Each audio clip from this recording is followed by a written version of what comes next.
Nah, kali ini Keren melaksanakan webinar yang bertemakan The Importance of Trends in Digital Marketing. Omnichannel marketing. Nah, omnichannel marketing ini adalah penggabungan dari berbagai macam platform, dari sosial media, website, bahkan dengan kehadiran toko fisiknya. Jadi sekarang bagi teman-teman yang, Mas saya kan baru UKM, saya baru mikro, saya baru kecil, saya nggak punya kemampuan budget yang banyak. Nah, justru ini tahun 2021 teman-teman bisa gas lebih lanjut. Kenapa? Karena sekarang trennya adalah omnichannel. Dari offline kita angkat semuanya ke dalam online. Salah satu contoh yang paling berhasil adalah programnya Bukalapak, yaitu Mitra Bukalapak.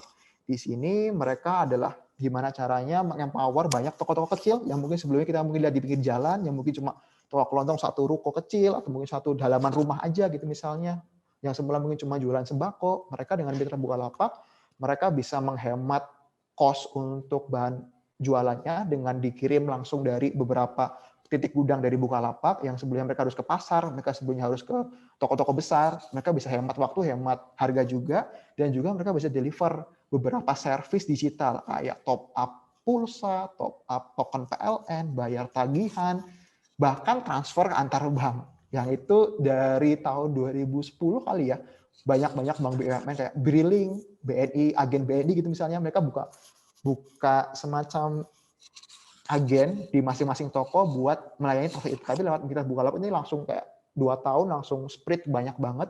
Kalau teman-teman juga lihat ada Wahyu, ada Warung Pintar, nah ini modelnya sama. Di mana mereka optimize omnichannel untuk mengempower service baru yang itu menjadi revenue stream tambahan bagi mereka sebelumnya kayak gitu. Terus yang terakhir adalah social commerce. Nah, di sini teman-teman mungkin sudah familiar juga ya, tahun 2021 banyak banget konten-konten yang itu ketika dibuka sudah keluar tag-nya, ketika diklik sudah bisa langsung purchase di situ. Walaupun saat ini di Indonesia memang belum bisa tuh langsung payment di Instagram-nya ataupun di Facebook-nya, tapi ke depan bocorannya kayak gitu. Jadi pelan-pelan mereka ternyata. Di sini kalau sebelumnya kan di Indonesia saat ini posisinya hanya tag harga, collection, dilempar ke marketplace atau dilempar ke website. Tapi ke depan, mereka pengen kurung orang yang nyari barang sebelumnya nyari kursi. Buka Google Search dulu, kursi. Voice Search dulu, kursi. Tapi ini modelnya, karena sosial media itu lumayan adiktif ya, orang yang semula nggak nyari, itu sodorin dulu iklannya. Ter. Begitu lihat iklannya, mereka nggak akan dilempar kemana-mana tuh. Mereka akan ditahan di situ. Karena apa? Ketika iklannya diklik, mereka langsung muncul ke katalog dari si Instagram atau si Facebook ini. Langsung bisa opsi payment dan juga pengiriman di sini juga. Jadi kita sebagai owner bisnis, kita nggak perlu repot-repot lagi, harus kelola website, harus pasang payment gateway, harus buka toko di beberapa marketplace, cukup pakai sosial media, payment tersedia, pengiriman tersedia, saluran jadi satu. Yang dikelola langsung tuh etalase tokonya, ya infonya di situ, nggak perlu ngelola banyak akun, satu akun bisa langsung tersedia berbagai macam channel kayak gitu. Jadi teman-teman siap-siap tahun ini yang teman-teman belum nyoba Instagram Shop atau IG Shop, saran saya mulai coba dibikin karena ke depan itu fiturnya akan jauh lebih menarik dan jauh lebih bagus di situ. Tenang, tapi ini kunci yang aku kasih ya di 2021. Apa aja sih kuncinya? Nih, yang pertama adalah kita harus tahu customer journey kita. Jadi mereka tuh, customer kita tuh kemana aja sih journey-nya. Yang kedua adalah konten kita harus relevan. Relevan means apa yang diomongin sama customer, yaitu yang kita kasih di feeding kontennya yang mereka baca gitu. Dan transparansi. Kalau kita mau minta data mereka harus tahu ini data buat apa gitu. Nah ini yang dimaksud dengan transparansi.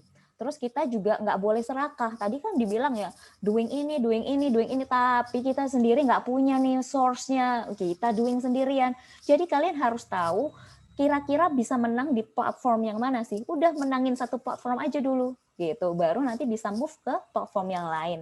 Terus yang ke 1, 2, 3, 4, 5 adalah ini semuanya harus bisa diukur. Terukur means apa? Mulai dari reach-nya atau penjualannya berapa. Jadi semuanya harus bisa di-track, diukur. Terus konten saat ini atau produk saat ini yang tadi ya, semua bisnis tuh move, pivot. Nah, ini accessible from home karena semuanya sekarang menuju ke work from home dan semuanya udah nyaman ya di rumah. Jadi produk kita juga harus punya ini ya, accessible from home gitu. Nah, ini sebenarnya ada study case dari ULA beberapa.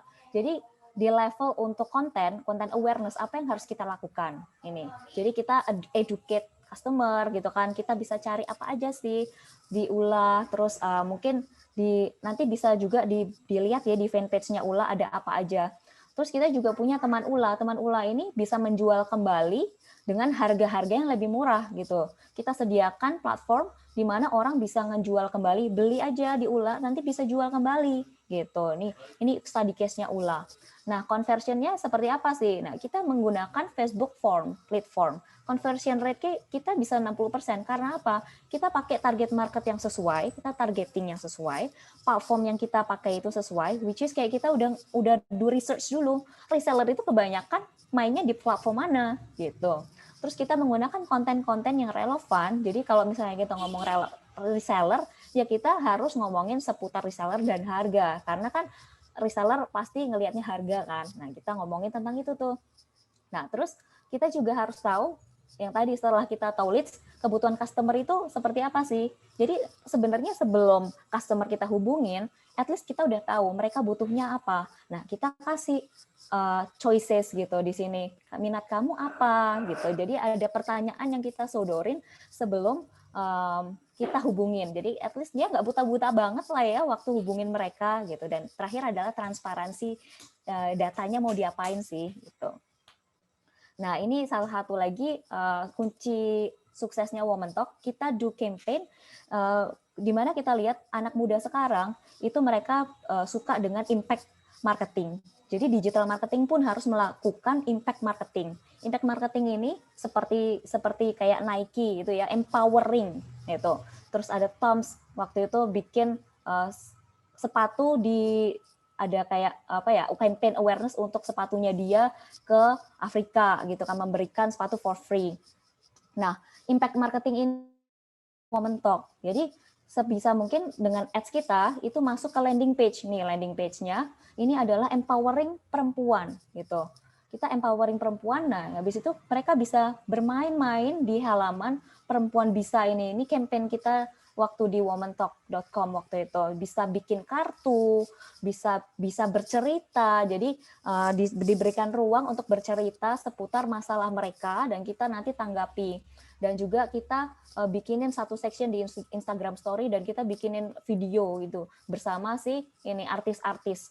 Terus ini ada Hello Mantan, ini during campaign Valentine. Jadi Hello Mantan ini kayak mengencourage people walaupun mereka udah putus, tapi ternyata ada sisi positifnya dong gitu. Nah, ini semua yang kita bikin dengan encourage mengencourage orang untuk feel positivity.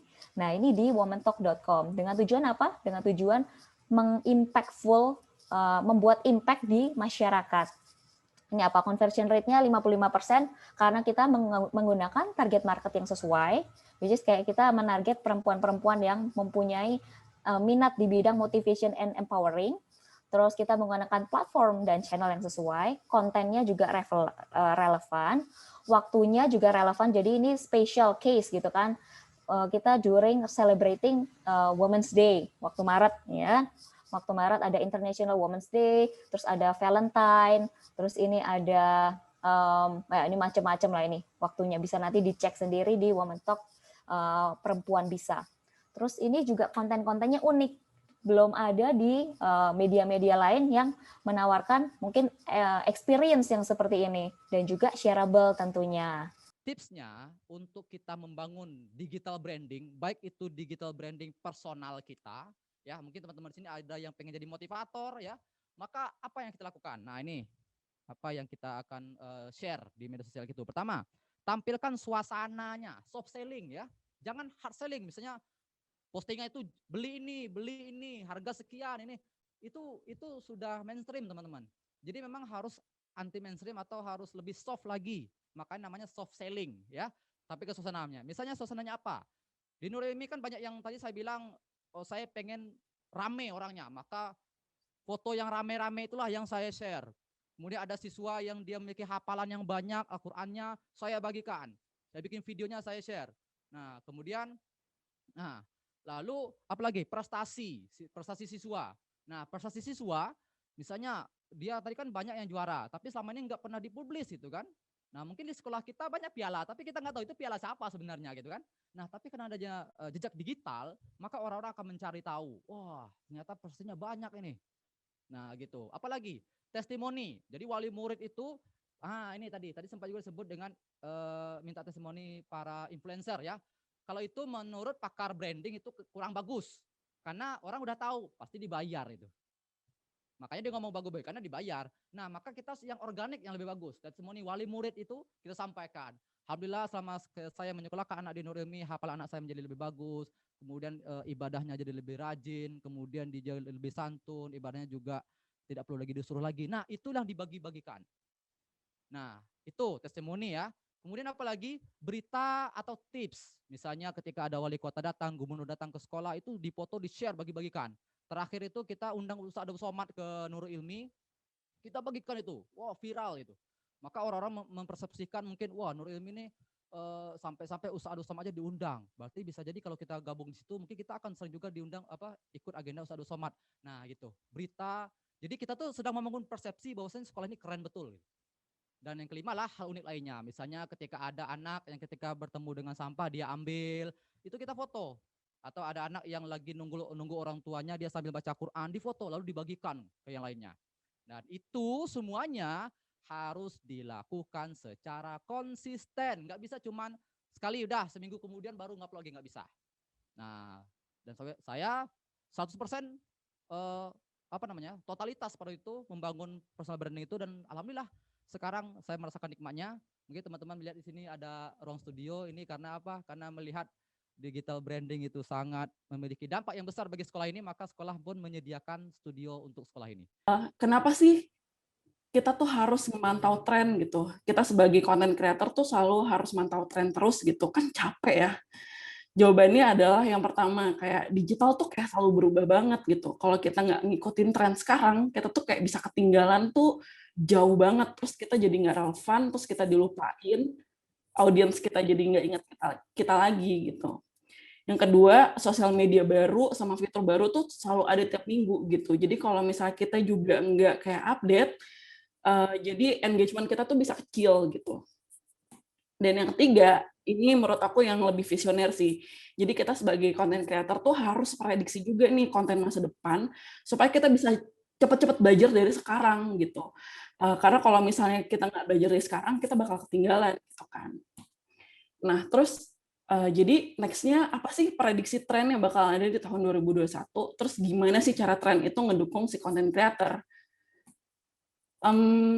Tapi bentar dulu deh, kalau misalnya kita step back lagi nih, kalau semua orang udah fokus sama tren 2021, apalagi kayak di awal-awal tahun tuh udah sering banget kan, banyak banget artikelnya ngomong kayak gitu. Terus kenapa nggak kita mundur aja lagi ke belakang untuk cari tren apa sih yang bakal rising dalam 5 tahun ke depan gitu. Jadi kita tuh nggak sama-sama ngomongin 2021, kita malah lebih advance lagi gitu. Jadi kita bisa prediksi apa yang bakalan ada di 5 tahun ke depan.